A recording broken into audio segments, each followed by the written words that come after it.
अस्सलाम वालेकुम पाकिस्तान। समाबिया ताहिर को आज इस फाशिस्ट हुकूमत ने सिर्फ इस जुर्म की पादाश में गिरफ्तार कर लिया है कि कल सुप्रीम कोर्ट पेशी के दौरान खान साहब ने उसके सर पे दस्ते शफ़क़त रखा, जो वीडियो वायरल हो गई थी और उनके असाबों पे सवार हो गई थी। उसके बाद अताकारण ने एक मज़मूम प्रॉपर प्रोपेगेंडा शुरू किया कि समाबिया को टास्क दिया गया है कि वो आम वर्करों को लाइव यूनिफॉर्म में ट्रेन करे और उसको लेकर आए। समाबिया को ऐसे कुछ करने की ज़रूरत ही नहीं है, क्योंकि ILF खान साहब की लीगल फोर्स है, जो PTI के आइन के मुताबिक ऑटोनमस बॉडी है और डायरेक्टली चेयरमैन साहब के चेन ऑफ कमांड में है। ILF का वजूद मुल्क के हर यूनियन काउंसिल में है।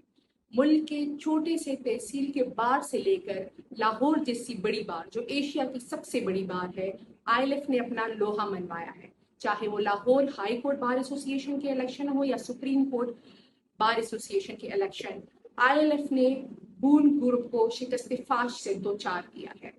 और अब भी ILF ने काला कोट पहन के अदालतों के अहाते के अंदर ही कानून की लड़ाई लड़ रही है।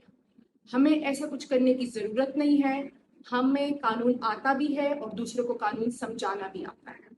हम काला कोट पहन कर अदालतों में ही आपके साथ मुकाबला करेंगे और हमारे साथ किसी भी किस्म का कोई भी मिस एडवेंचर करने की कोशिश मत कीजिएगा, वरना हम आपको दिन में तारे दिखा देंगे।